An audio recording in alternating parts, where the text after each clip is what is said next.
Всем привет, дорогие телезрители! Вы смотрите программу «Подворье» на телеканале Якутия-24 и НВК «Саха». Сегодняшний эфир мы начинаем с такого замечательного кадра. Вы только гляньте на эти кусты смородины. Здесь просто шикарный аромат, крупные грозди. Именно сегодня о этой ягоде мы поговорим в нашем прямом эфире. И мне в рассказе о том, как правильно ухаживать за смородиной, как черенковать, чем накрывать, как поливать, расскажет научный сотрудник Института биологии СОРАН Иннокентий Аполлонович Федоров. Мы уже были у него на участке, говорили про то, как выращивать еловые растения. Но сегодня огромное внимание мы хотим уделить именно смородине. Здравствуйте, Иннокентий Аполлонович. Здравствуйте. Ну вот мы смотрим вот на труды вашего, да? Ну, как можно вырастить настолько плодоносную черную смородину? Ну, тоже надо, очень хорошо надо поработать. У нас в Якутии многие садоводы начинают именно со смородины, да. Но это, конечно, только такой меркантильный интерес, он обусловлен тем, что в меню наших северян не хватает именно витаминов. Ну, чем же богата смородина? Прежде всего, это такое вещество, антиоксидант, это вещество все знают, это самый необходимый витамин, это витамин аскорбиновая кислота. Ага. Буквально 20-30 ягодок достаточно, чтобы восполнить аскорбиновую кислоту в рационах якутян. Вот давайте покажем поближе, подсядем сюда. Вот. Мне кажется, я никогда в жизни не видела столько много ягоды на одном кустике. Вот как вы добиваетесь такого успеха, и есть ли ваши какие-то такие определенные секреты для наших телезрителей? Нет, это знают многие наши садоводы. Прежде всего, это, опять же, правильно созданная почвенная смесь. Как ни странно, смородина не любит. Все растения любят перегной, да? Это перепревший коровий навоз. А со смородиной очень важно выбрать именно правильную пропорцию. Перегноя нужно немного. Всего-навсего где-то 10%. Растение любит песок. Тут уже не горный песок, как в случае с елками, а тут надо вносить 30% речного песка.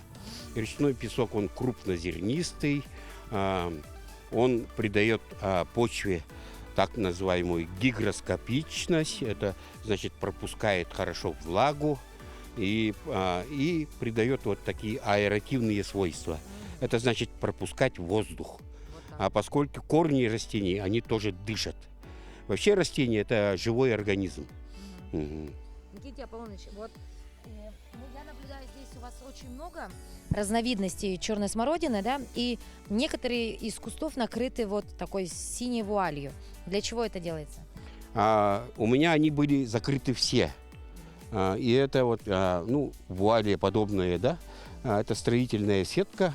Ее часто вот на дверях от комаров, там мошкары устанавливают. Она продается на строительном рынке. Почему я закрываю растения? Потому что у нас тут скворцы есть и дрозды. Скворцы появились в Якутии недавно. Они расселяются все больше и больше на север. Происходит это из-за глобального потепления. Они летают большими стаями. Но стоит одной огромной стае налететь на мои растения, и я остался без ягод. А так я с 8 растений, у меня всего-навсего 8 растений. 3 видов, 5 сортов. Ага.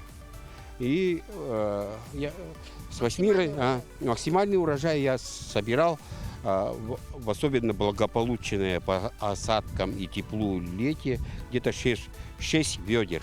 То есть с одного куста я собирал до 8 литров ягод. Вот так, да? Угу. Давайте поговорим про разновидность черной смородины и про какие-то вот особенности. Здесь у нас вот сорт якутской селекции, то, что мы смотрели в самом начале. Это сорт Люция. по имени селекционера, знаменитого якутского селекционера Готовцевой Люции Петровне. Она ныне здравствует, проживает село Немигунцы Хангаласского района. Она работала в якутском НИИ сельского хозяйства, кандидат наук. Вот она создала такой прекрасный, устойчивый сорт. Устойчивый к чему? Прежде всего это к болезням. Бич смородины – это мучнистая роса, такая болезнь есть. Вот этот сорт, он мало поражается мучнистой росой. И у смородины очень любят много насекомых. Опять же, тли, клещи там всевозможные. То есть кусты постоянно нужно Да. Листоеды. Кусты надо тоже за лето профилактически обрабатывать, да? Такой смесью зеленого садового мыла, соды и йода. Она помогает не только от тлей, но и от многих таких грибковых болезней. Болезни, они прежде всего грибковые у растений. Так, хорошо. Здесь у нас... Пройдемте вот сюда. Я знаю, что вы хотите поделиться некой практической частью, советами, да, для наших телезрителей. Что мы будем делать с вами сегодня? Сейчас конец июля. Я размножаю смородину не семенами, а для ускорения процесса, а черенками, зелеными черенками. Сейчас мы подберем зеленый черенок, и я практически покажу, да? Вот, на верхушке ветки вот видна поросль этого года, молодая поросль. Она еще окончательно не одревеснела. Мы ее срезаем где-то от верхушки 7 сантиметров отходим и срезаем косо. Вот так. Вот.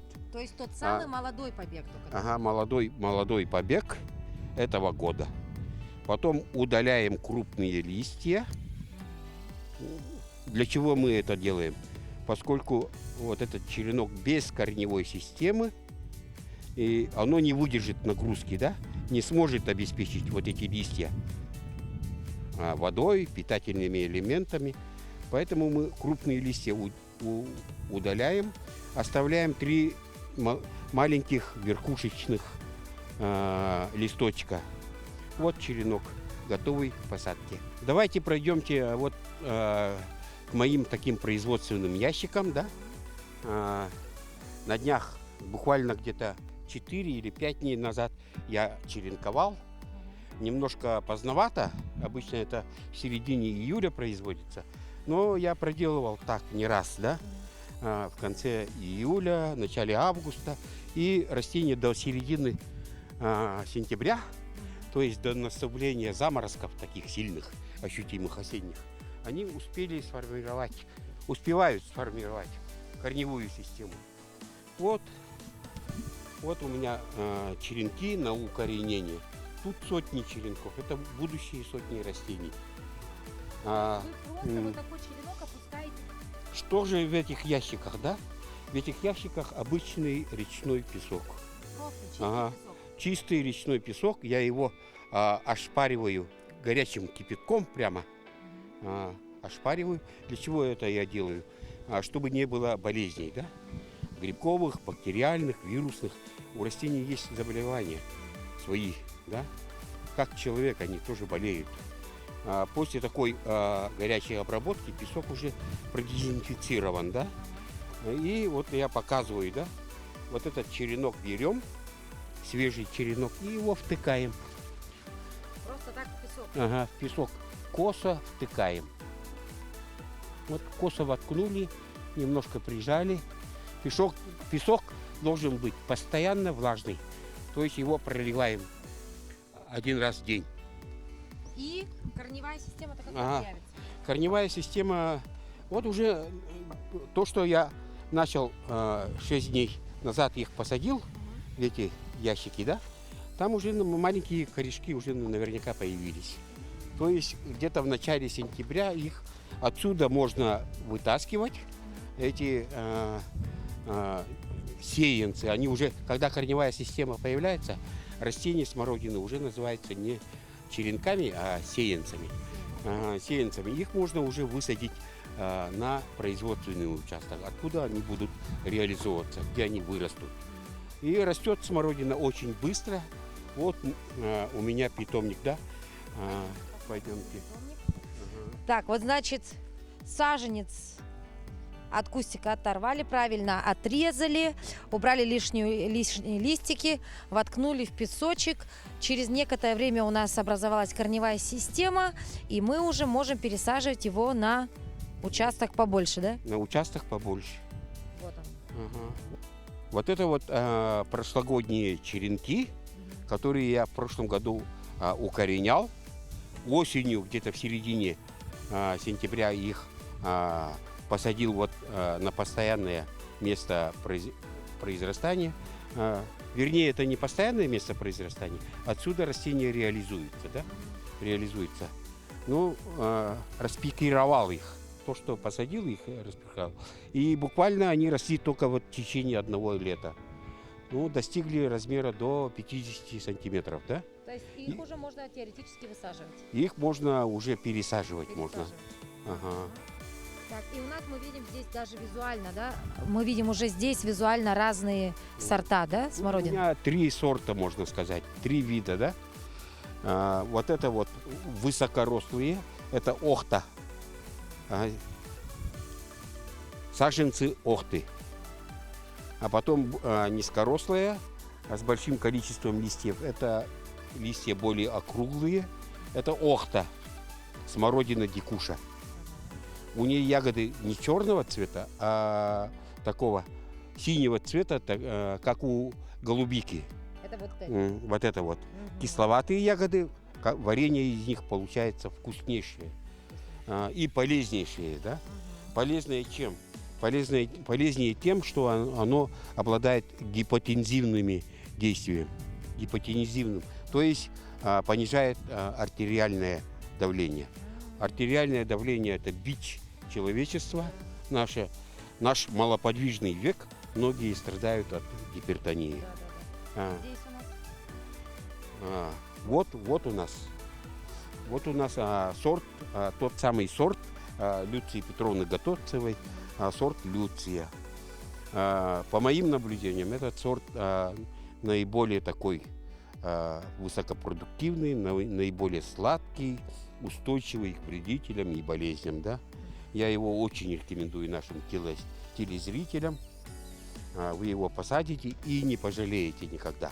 Я вот обратила внимание на то, что у вас на этом участке, который вы называете питомник, да, где вот рассаживаете смородину, помидоры, здесь у вас акации и так далее, да, очень мало сорняков и какой-то такой визуально я вижу зеленый бортик. Что это? Расскажите нам.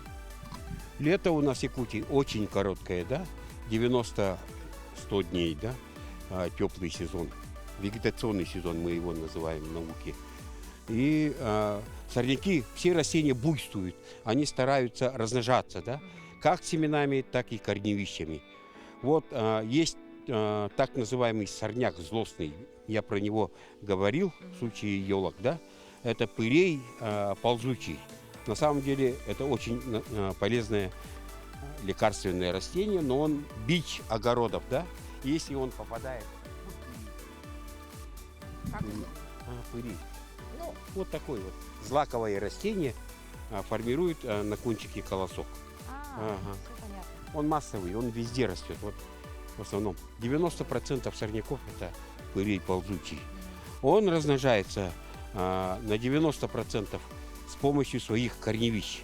Она заползает под землей. Этот самый пырей не проникал в наши участки, да, и чтобы он не мешал нашим нужным растениям, да, я изолирую свои участки с помощью вот таких вот бордюров.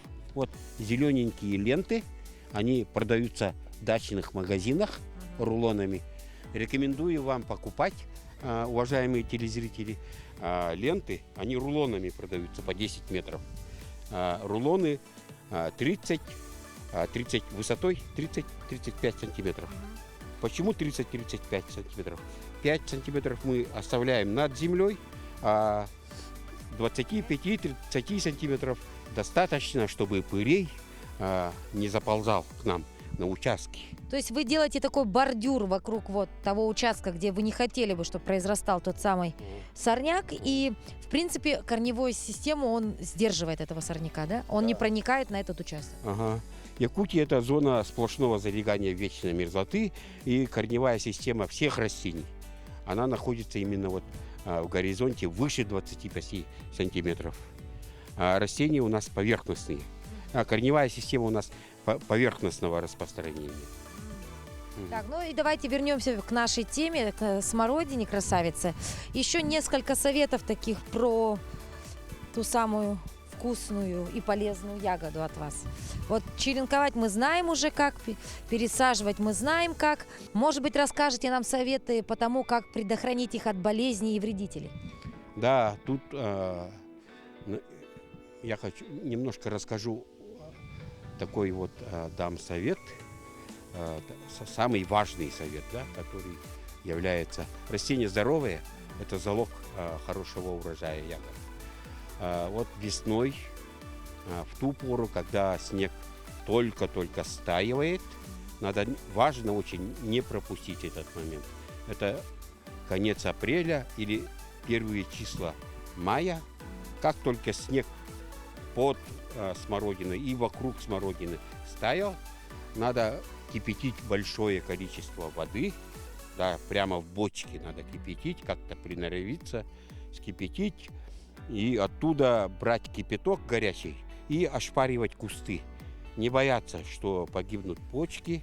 Конечно, долго не надо ошпаривать по этому. Быстренько прошлись по стебелькам. Для чего это делается?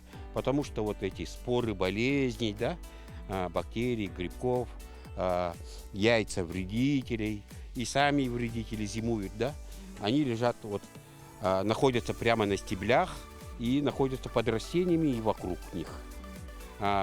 Попадая под воздействие горячей воды, все это погибает.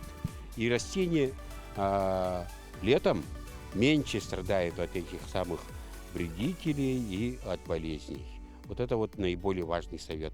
И осенью, после того, как мы убрали ягоды, надо проводить такое одно важное мероприятие – это удалять старые побеги. 15-20 побегов молодых достаточно. Поэтому прямо над поверхностью земли их надо секатором отрезать. Потому что это все лишнее, да? Ага. Все это лишнее. И третий момент – это надо вот завядшие листья, которые опадают, да, поздно осенью их надо убрать.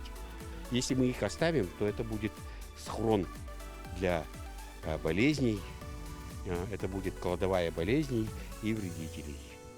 Давайте еще раз посмотрим на такие самые красивые у нас тут ягоды. Ну, это прям визуально даже очень красиво. Ну, прям гроздья висят. Вот, посмотрите, да? Это у нас... Да, мы это растение смотрели. Да. Посмотрите. Вон сколько. Сколько ягоды.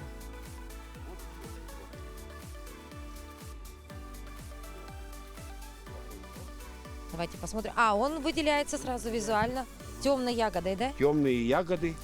Это сорт памяти кандыла. Черткова, знаменитая Черткова, тоже сотрудница якутского НИИ сельского хозяйства. Этот сорт среднеурожайный, да? Ну, достаточно много, да? Где-то вот литра 5 ягод выросло на одном кусте, да? Среднеурожайный, но он выделяется вкусом. У нее такой мягкий, да, бархатный вкус, максимально приближенный ко вкусу дикой черной смородины. Дикая черная смородина, она всегда вкуснее садовых. Вот. И я этот сорт тоже культивирую. Сорт называется памяти кандыла. Памяти кандыла. Кандыл — это вот Иван Гоголев, супруг вот этого женщины. Она сейчас покойная, Черкова. Ну что, спасибо большое вам, Иннокентий Аполлонович, что поделились своими советами. И у вас действительно, ну вот не зря вы называете это питомником, да? А вот у вас столько здесь всего произрастает, и вы действительно живете этим, это прям не может не восхищать. Всего вам самого наилучшего, и, конечно, ну вот поглядите, ну это не только красиво, да, это безумно вкусно и полезно. Спасибо вам, дорогие телезрители, что смотрите проект «Подворье». Мы не прощаемся. Увидимся с вами на телеканале «Якутия-24» и НВК «Саха». Если у вас есть вопросы к Иннокентию Аполлоновичу по поводу выращивания смородины, вы можете написать нам на WhatsApp номер, либо написать нам в Instagram-странице. Мы обязательно свяжемся с вами, и Иннокентий Аполлонович все вам подскажет, расскажет. Ну или, возможно, вы захотите приобрести у него кустик плодоносной черной смородины. До новых встреч! Спасибо, до новых встреч. Bum bum bum bum bum bum bum bum bum bum bum bum bum bum bum